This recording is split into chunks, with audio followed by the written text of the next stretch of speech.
신약성경 220페이지입니다. 19장 1절에서 7절까지 말씀. 우리 한 절씩 교독하고 마지막 절 함께 읽겠습니다. 아볼로가 고린도에 있을 때에 바울이 윗지방으로 다녀 에베소에 와서 어떤 제자들을 만나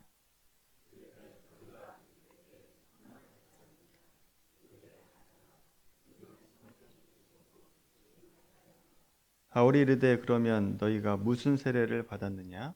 대답하되 요한의 세례니라.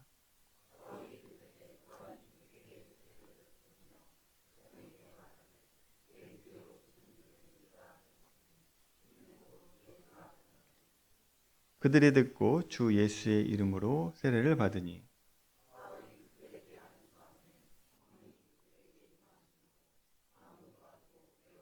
같이 읽습니다. 모두 12사람쯤 되니라.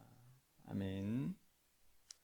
오늘 본문을 이제 살펴보기 전에 사도행전 18장 27절을 보십시오.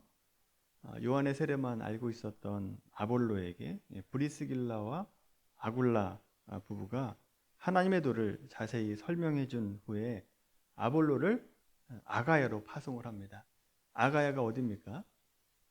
고린도라고 생각을 이제 하셔야 됩니다. 아가야는 고린도입니다. 파송하면서 아볼로를 잘 영접하라라고 하는 추천장도 써서 보내게 되죠. 아볼로가 이제 고린도 교회 담임 목사로 파송이 되고 그 어간에 사도 바울이 8장 23절 말씀에 있는 것과 같이 3차 선교 여행을 시작을 하게 됩니다. 19장 1절로 이제 오시면 바울이 윗지방으로 다녀 어디에 도착했습니까? 에베소에 도착했다라고 되어 있죠. 윗지방이라고 하는 것은 주보 사이에 넣어드린 지도를 한번 보십시오. 3차 선교여행 지도인데 수리아 안디옥에서 출발을 합니다. 윗지방이라고 하는 것은 갈라디아 지역을 얘기합니다. 그리고 부르기아 지역을 얘기해요. 어디에 도착했습니까? 에베소에 도착을 합니다. 에베소 찾으셨습니까? 에베소에 이제 사도 바울이 도착을 한 겁니다.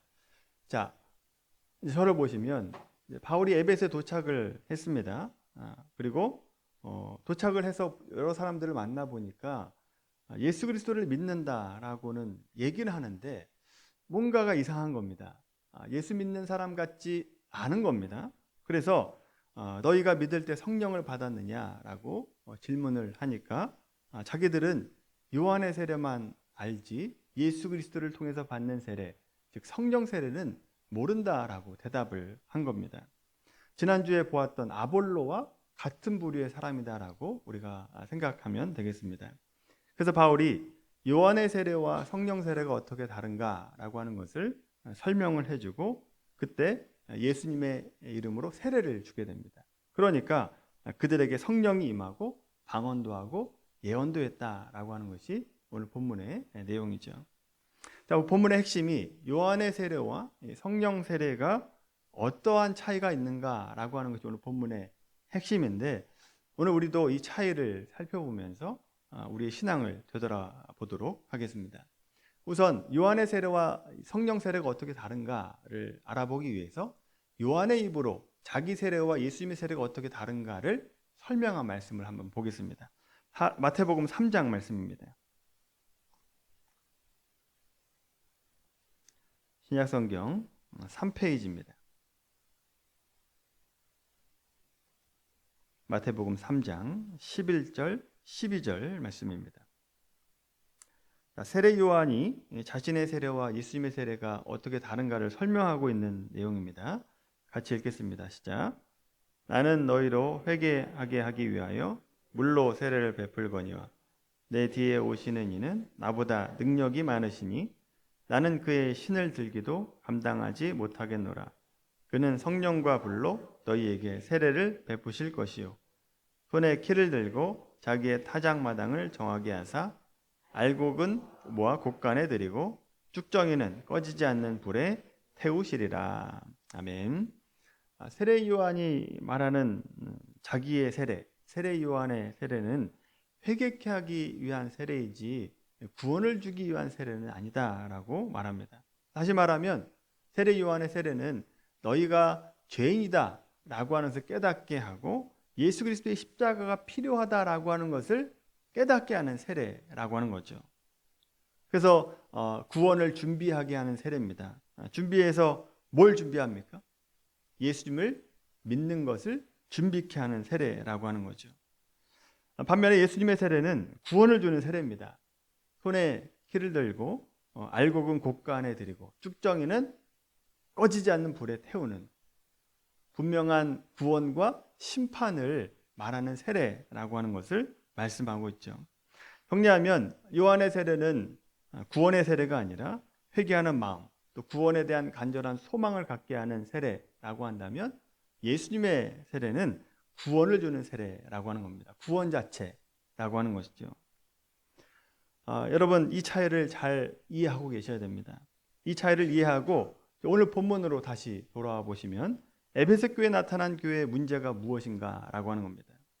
예수 그리스도를 믿으면 구원받는 자로서의 삶을 살아가야 되는데 그런 삶은 보이지 않고 언제나 자신이 죄인이다.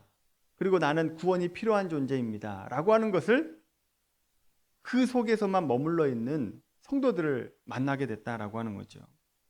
그래서 그들에게 요한의 세례와 성령 세례가 어떻게 다른가라고 하는 것을 가르쳐주고 구원을 주는 세례, 성령 세례를 주었다라고 하는 것입니다. 오늘 말씀으로 여러분 현재 여러분의 신앙은 어느 자리에 있는지 한번 점검해 보시기 바랍니다. 나는 어느 자리에 있는가? 요한의 세례의 자리에 있는가? 아니면 성령 세례를 받은 자로서 살아가고 있는가라고 하는 것을 점검해 보셔야 됩니다. 여러분 중에는 구원을 바라는 분들도 분명히 있을 겁니다. 그리고 구원 받은 분들도 계실 겁니다. 여러분 대다수 분들이 예수 영접 모임을 들어오셨기 때문에 예수님을 나의 구원자로 또 내 인생의 주인으로 모신 분들이 대부분일 겁니다. 혹시 예수 영접 모임에 들어오지 않았더라도 여러분이 예수님의 십자가의 은혜로 내가 구원받았음을 믿습니다 라고 생각을 한다면 여러분들은 구원을 바라는 분입니까? 구원받은 자입니까? 구원받은 자라고 하는 거죠. 요한의 세례에 머물러 있는 것이 아니라 성령 세례 받은 사람들이다 라고 하는 것입니다. 그런데 오늘 구원에 관련해서 오늘날 그리스도인들이 가지고 있는 고질적인 문제가 있다라고 하는 거죠. 그 문제가 두 가지로 말씀을 드릴 수 있는데 첫 번째는 분명히 구원받은 자인데 여전히 구원이 필요한 자처럼 살아가고 있다라고 하는 겁니다. 바울이 에베소에 만난 사람들처럼 살아가고 있다라고 하는 것이죠. 입으로는 내가 구원받았습니다. 내가 그리스도인입니다. 라고 얘기하는데 삶의 모습은 구원받지 않은 자처럼 살아가고 있다라고 하는 거죠. 왜 그렇습니까? 왜 그렇게 살아갈까요? 우리가 예수 그리스도를 믿고 얻은 것이 무엇인지를 분명히 깨닫지 못하기 때문에 그런 겁니다. 여러분 예수를 믿으면 어떤 은혜가 주어지느냐? 요한복음 5장 말씀 한번 찾아보겠습니다. 요한복음 5장 좀 뒤쪽으로 가보시면 신약성경 150페이지입니다. 요한복음 5장 24절 말씀 150페이지 신약성경 요한복음 5장 24절 같이 읽겠습니다. 시작. 내가 진실로 진실로 너희에게 이르노니 내 말을 듣고 또 나 보내신 이를 믿는 자는 영생을 얻었고 심판에 이르지 아니하나니 사망에서 생명으로 옮겼느니라. 아멘. 예수를 믿는 자는 그 즉시로 영생을 얻게 됩니다. 그리고 사망에서 생명으로 옮겨질 것이다가 아니라 옮겨졌다는 겁니다. 이미 옮겨졌다라고 말씀하고 있죠. 그러니까 구원을 받는 예수님 영접하는 그 즉시로 하나님의 자녀가 되는 신분을 얻게 된다라고 하는 것입니다. 여러분 신자에게 있어서 이 자녀라고 하는 신분과 지위는요 지금도 자녀고 천국 가서도 자녀입니다. 이 신분과 지위에 있어서는 변하지 않습니다. 자녀라고 하는 신분이 변하지 않는다라고 하는 거죠. 그러면 구원받은 신자로서 앞으로 무엇에 더 열심을 내야 되겠습니까? 예수님을 믿고 예수님 하나님의 자녀가 되었다라고 한다면 그 신분과 지위에 맞는 사람으로 만들어져 가야 된다라고 하는 거죠.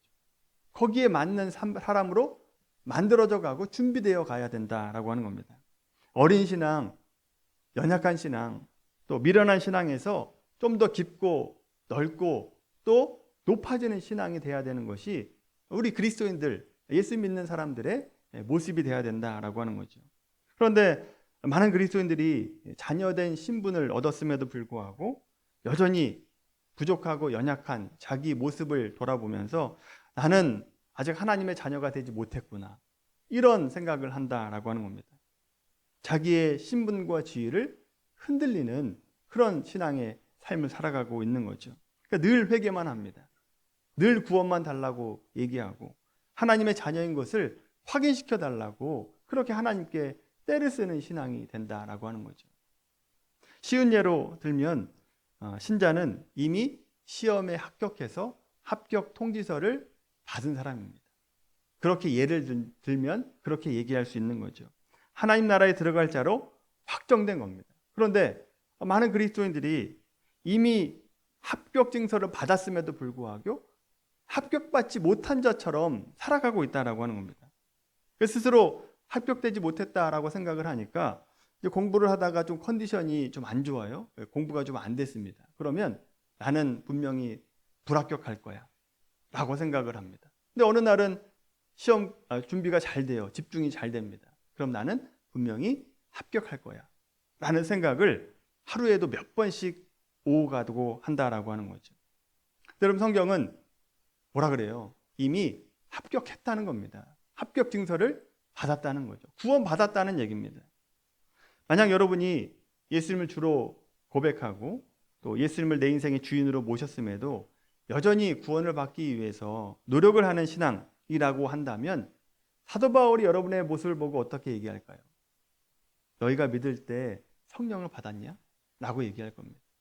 성령을 받았는데 왜 해야 될 것과 하지 말아야 될 것을 구분하지 못하고 여전히 구원을 위해서만 살아가고 있냐? 이렇게 얘기할 것이다 라고 하는 거죠. 여러분, 예수를 믿으면 그 즉시로 하나님의 자녀가 되고 또 자녀이면 상속자가 되고 또 자녀답게 그 상속받을 만한 사람으로 만들어져야 가야 된다라고 하는 것을 기억하며 살아가게 되기를 바랍니다. 자, 구원에 관련해서 두 번째 문제, 우리 그리스도인들이 가지고 있는 두 번째 문제는 예수를 믿어서 얻은 복이, 은혜가 무엇인지를 놓치고 있다라고 하는 겁니다. 죄인에서 의인이 된 기쁨, 또 새 생명을 얻게 된 기쁨, 또 죄를 볼 때 아파할 수 있는 애통함, 더 이상 내가 죄를 짓지 않으려고 하는 그 노력들, 그리고 아직 예수님을 믿지 않는 사람들을 볼 때 안타까움, 또 한 영혼이 구원을 받아서 하나님의 자녀가 됐을 때 그 기쁨, 그리고 이 모든 것들이 예수를 믿어서 얻게 되는 은혜와 복이다라고 하는 거죠. 그런데 신자로서 이 기쁨을, 이 감사를 모릅니다. 기쁨과 감사를 모르니까 누리지를 못하게 되는 거죠. 목회자로서 가장 안타까운 점이 바로 이 점입니다. 신자로서 얻는 기쁨과 감사를 누리지 못하기 때문에 어떤 삶을 살아가게 될까요? 신자인데 여전히 세상적인 것만 바라보고 소망하고 갈망합니다. 세상적인 기쁨을 소망하고 돈을 즐거워하고 세상의 성공을 즐거워하는 삶을 살아가게 되는 거죠. 세상의 것을 바라고 기대하고 소망만 하게 되는 것이죠. 여러분, 이 모습이 어떤 모습인지 아십니까? 출애굽한 이스라엘 백성들과 똑같은 모습이에요. 여러분, 출애굽한 이스라엘 백성들 볼 때 안타까운 마음이 막 들지 않습니까? 근데 여러분, 그 모습이 우리의 모습이라는 겁니다. 출애굽기 말씀 한번 찾아보겠습니다. 출애굽기 16장 말씀, 구약성경 105페이지입니다. 구약성경 105페이지 출애굽기 16장 1절에서 3절까지 말씀입니다.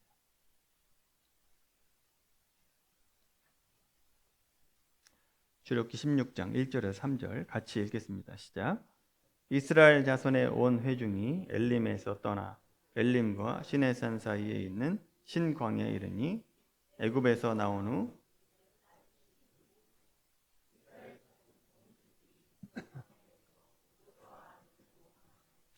이스라엘 자손이 그들에게 이르되 우리가 애굽 땅에서 고기 가마 곁에 앉아 있던 때와 떡을 배불리 먹던 때에 여호와의 손에 죽었더라면 좋았을 것을 너희가 이 광야로 우리를 인도해내어 이 온 회중이 줄여 죽게 되었도다 하는도다.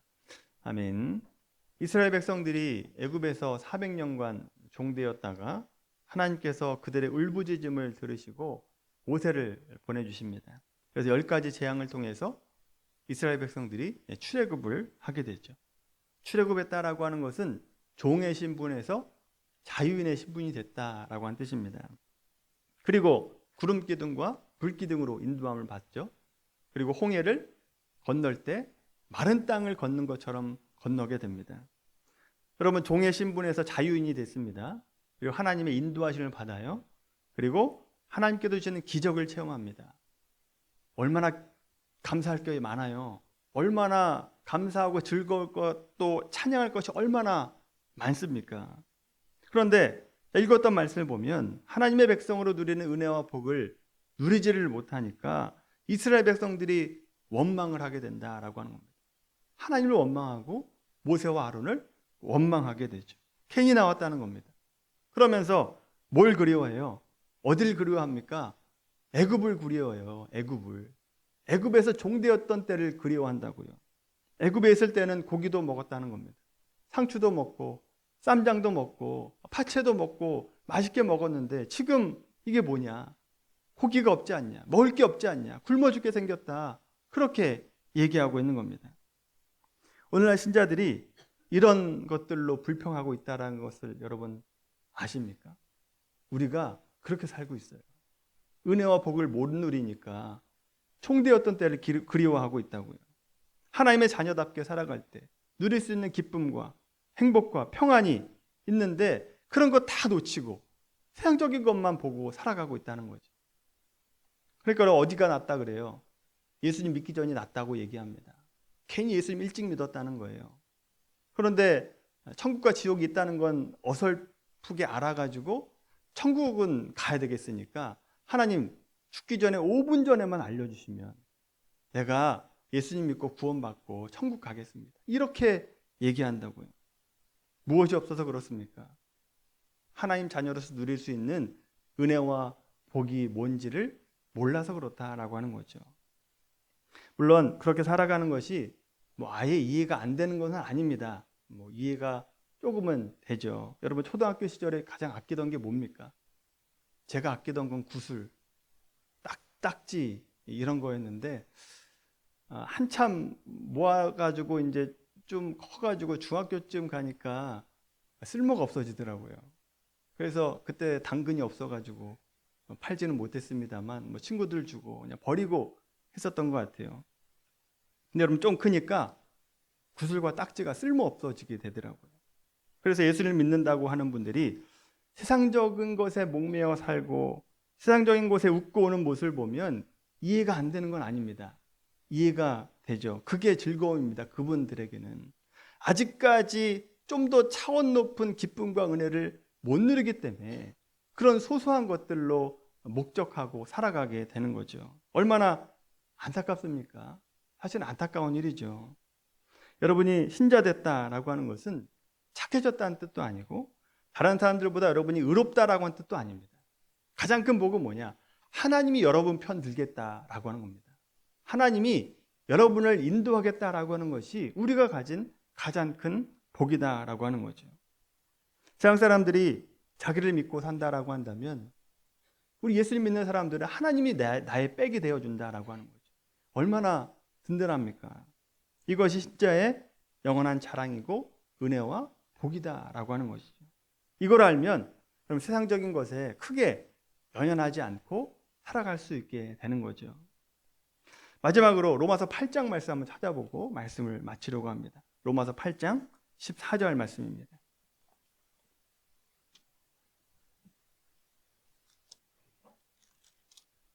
로마서 8장 14절부터 17절까지 말씀, 신약성경 249페이지 말씀입니다.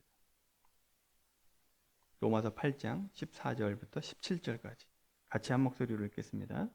무릇 하나님의 영으로 인도함을 받는 사람은 곧 하나님의 아들이라.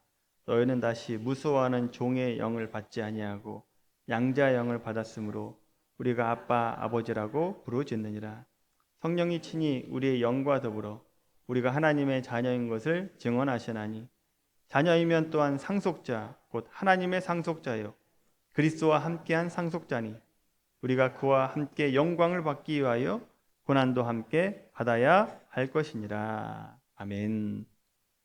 성령 세례를 받으면요 하나님의 자녀가 된다는 겁니다. 하나님의 백성이 된다라고 하는 거죠. 그 하나님을 아빠 아버지다라고 부를 수 있다라고 하는 거죠. 자녀라고 하는 신분이 이미 완성됐어요. 신분에 있어서는 조금도 차이가 없다라고 말씀을 드렸죠. 지금도 자녀고 천국 가서도 자녀입니다. 다만 우리가 하나님의 상속자로서 하나님께서 주시는 것을 받고 영광을 누리기 위해서는 성화의 과정이 필요하다라고 하는 거죠. 성화를 위해서 하나님께서는 고난과 어려움을 주신다라고 하는 겁니다. 여러분 오해하지 말아야 될 것이 이 고통과 고난을 받을 때 내가 아직 하나님의 자녀가 안 되었구나라고 생각하면 안 된다는 겁니다. 하나님 자녀로서 고난과 고통은 성화의 과정이다라고 하는 거죠. 상속자로서 만들어지기 위한 과정이다라고 하는 겁니다. 이 성화의 문제를 구원의 문제랑 헷갈려서는 안 된다라고 하는 거죠. 그 문제가 에베소 교회 사람들에게 있었다라고 하는 겁니다. 사랑하는 성도 여러분, 예수님을 믿는 분명한 믿음이 있다라고 한다면 내가 하나님의 자녀가 됐다라고 하는 자부심을 갖게 되길 바랍니다. 세상에서 살아갈 때요, 여러분 권위를 가진 자, 세상의 권위를 가진 자 앞에 우리가 설 때 물론 예를 지켜야 되지만 여러분 주눅 들지 마십시오. 쫄지 마십시오. 나는 하나님의 자녀인데 뭘 쫄 게 뭐가 있습니까? 나는 하나님의 백성이다 라고 하는 자부심을 가지고 여러분 그들을 담대하게 대하시길 바랍니다. 나는 하나님 나의 배경이 되어 주시고 하나님이 나를 내 편 들어 주시는데 거기에 뭐가 쫄 게 있겠습니까? 우리 모두가 성령 세례를 받은 자입니다. 얻은 것이 무엇인지 분명히 깨닫고 이 땅을 살아갈 때 세상의 것 바라보지 마시고 하나님의 것을 소망하고 살아가는 우리 모두가 되기를 예수님의 이름으로 간절히 축원합니다.